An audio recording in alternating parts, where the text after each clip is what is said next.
Bismillahirrahmanirrahim. Elhamdülillahi Rabbil alemin. Vessalatu vesselamu ala Rasulina Muhammed ve ala alihi ve ashabihi ecma'in. Hormatly musulman doganlar, bugünkü sorak jogabymyzda musulman doganlarymyz tarapyndan gaýta-gaýta bize ugradylan we gaýta-gaýta soralan bir sorak bar. Ol hem göz dilden, jadydan goranmak üçin haýsy doga dilekler okumaly diýen sorak. Bu sorak jogabymyzda şu soraga jogap berelim. Birinji bilen musulman doganlar gözden, dillen we jadydan, waswasadan, göze görünýän we görünmeýän bela beterlerden, hastalyklardan goranmak üçin etmeli ilkinji işimiz yeketek Allah Taala'nın özüne sığınmalydyr. Allah Taala'dan gorag, pena dilemelidir. Bir Allah Taala tevekkül etmeli. Yani bir Allah Taala bil bağlamalıdır. Allah Taala'nı köp zikir etmeli. İrden we akşam aýdylýan zikirler gaýtalap köp Allah Taala'nı zikir edip durmalıdır. Şonuň üçin hem Kur'an-ı Kerim'den käbir ayetler ve sureler okumalıdır. Peygamberimiz sallallahu aleyhi ve sellemin sahih hadislerine bize öwreden doga dileklerini okumalıdır.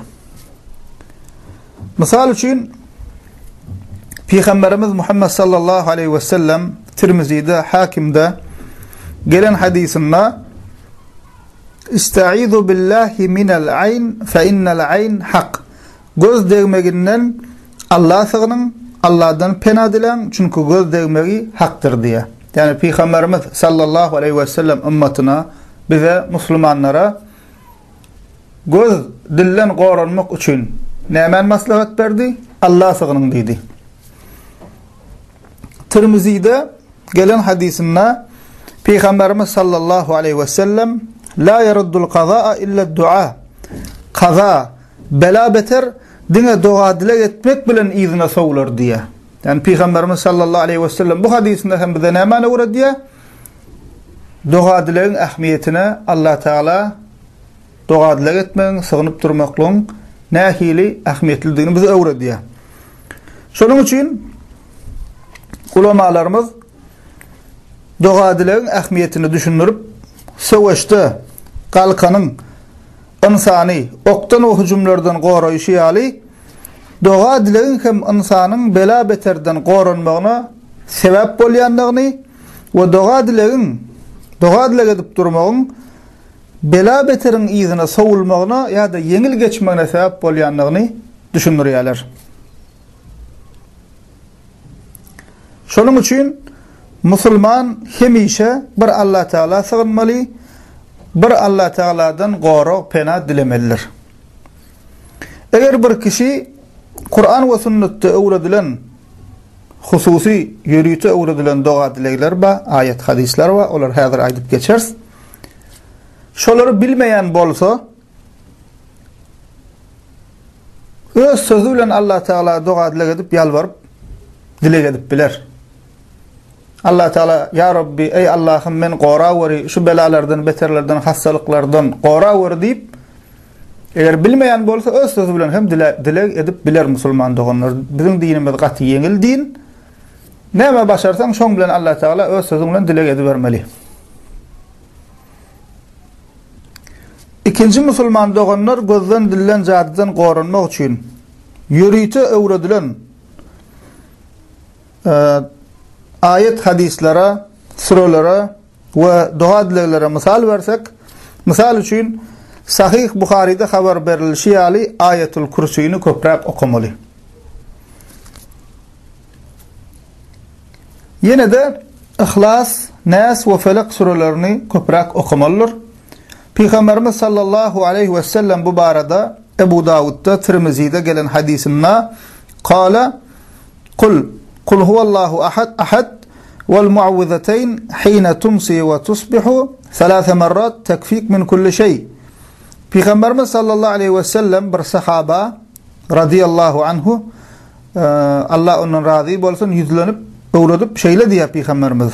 İhlas, Nas we Felak surelerini ertir we akşam 3 gefek oku diýe. Ähli zat üçin sana yeterli bolar diýe. Ähli zat üçin sana yeterli bolar diýeni ulamalar sana ähli şerlere karşı yeterli bolar diýdi diýe.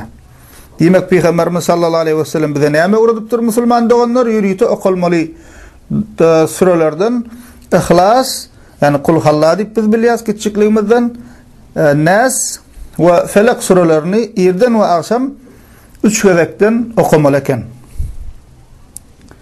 Sahih Buhari hadis kitabında haber berilişi ýaly enne Nebiy sallallahu aleyhi ve sellem kana iza awa ila firashihi kulle leyletin cema'a kaffayh thumma nafasa fihima فقرأ فيهما قل هو الله أحد وقل أعوذ برب الفلق وقل أعوذ برب الناس ثم يمسح بهما ما استطاع من جسده يبدأ بهما على رأسه ووجهه وما أقبل من جسده يفعل ذلك 3 مرات.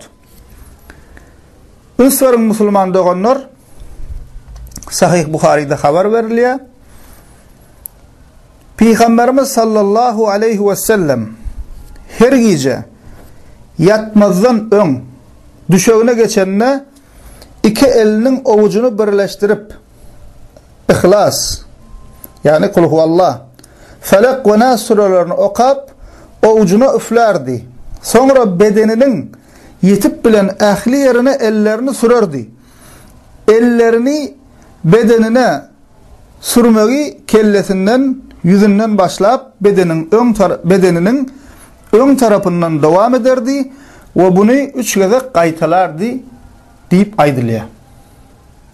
Demek nämeken her gün akşam bizim şu görünüşde etmeli Peygamberimiz sallallahu aleyhi ve sellemin sünnet eken şol bize öwreden özüň eden zady we bize ümmetine öwreden zady. Ebu Davud'da Tirmizi hadis kitaplarına gelen hadisinde Peygamberimiz sallallahu aleyhi ve sellem ma min abdin yaqulu fi sabahi kulli yawmin ve mesai kulli leyletin bismillahillezî la yadurru ma'a ismihi şey'un fil ardı ve la fis semâ ve huve's-semî'ul alîm 3 merrat lem yadurruhu şey. Peygamberimiz diye her gün irden ve akşam Bismillahillezî la yadurru ma'a ismihi şey'un fil ardı ve la fis semâi ve huve's-semî'ul alîm deyip 3 kez tekrar eden kişi hiç ziyan vermez diye. Ene musulman doğanlar gözden, dillen, cadıdan, bela beterden korunmak için Allah Teala sığınıp şu ayet sureleri ve dua dilekleri köprek okalin. Hususan yankı sonku okan dilegimi Peygamberimizin bize öwreden dua dilegini köprek okalin. Hasam şuun kuwunlarda hastalıklar, yokunuş keseller ve şuna mengdeştatlar yayra otur. Hasam şu günlerde şular okumak hasam ahmiyetli musulman doğanlar. Bu aydanlarımıza koşmaça Peygamberimizin sallallahu aleyhi ve sellem başka da öwreden dua dileklerini öwrenmek isleyen kişiler Husnul Muslim adlı dua dilek kitabını alsınlar. Köplenç musulman doğanlarımız soraya bizden plan doğanı ayttılar şunu okusak bolýarmy? Ya plan doğanı maslahat berdiler şu sahih mi hadiste ba mı yok mu deyip bir näçe gezek uğradylar hiç hadiste de yok, zatda da yok bir ýöne şiğalardan alıp durýar bir bidgatçylyň özleri düzüpdir. Şey dip ýalňyş zatlary öwrenýärler. Ene musulman doğanlar eger doğa dileklerin jemlenilgi bolan anamdar, ıgtybarly, delilli kitabı gerek diýseňiz, ene şu kitabı tapyň, şunu alın. Husnul Muslim kitabın ady. İnternetten tapıp bilersiňiz. Köp ulanylýan dillerin ählisinde bu kitap ba. Misal üçin Ors dilindäki ady Krepust Musulmanina diýip terjime edipdirler.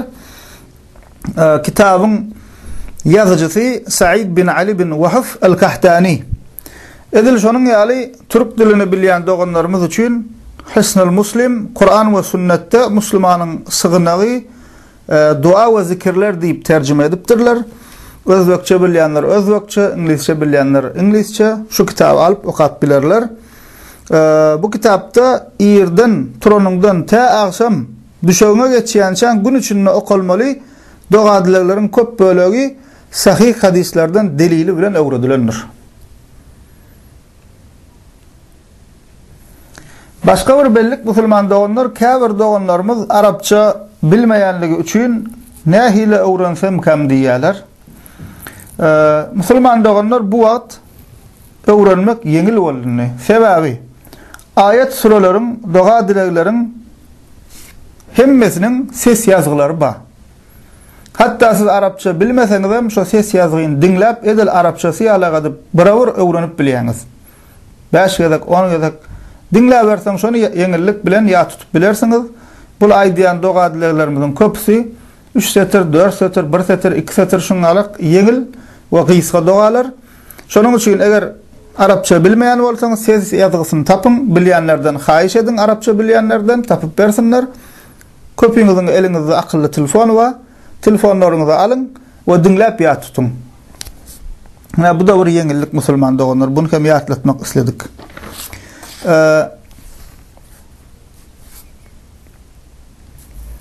Yine bir mesele musulman doganlar käbir kişiler şeýle düşünýär. Şu dogadylyklar hukman bir molladan almaly, hukman şu molla ýazyp bermeli, şoňa okutmaly diýen ýalak bir düşünje wahlykymyzyň içinde. Musulman doganlar şul aýdy oturan dogadylyklarymyzyň, ayetlerimizin we başga da dogadylyk we ayetler her kimin birinji bilen musulman adam, her musulman şunu özü öwrenmeli, özü ýat tutmaly, özü okumaly. Hukman molla okumaly diýen düzgün ýokdur. Şonuň üçin şu dogalary özümiz okalyň, öwreneliň, ýat tutalyň, çağalarymyza da öwredeliň musulman doganlar. Göz degmegi barada giň işleýin dinlemek isleýän musulman doganlarymyz göz degmegi barada aýry ders geçdik. Şol dersde Kur'an we sünnetden göz degmegi barada jikmejik deliller bilen düşünürdik. Göz degmeginden näde gorunmaly? Göz degen soň näme etmeli? Göz degmezligi üçin nämeler etmeli däl? We bizim birine gözümüzün degmezligi üçin näme diýmeli? Şularyň hemmesini delili bilen Kur'an we sünnetden jikmejik düşünürdik. Hususan hem göz degmegi barada dinlejek diýen musulman doganlarymyz şol dersimizi alyp dinläp bilerler. Elhamdülillahi rabbil alamin.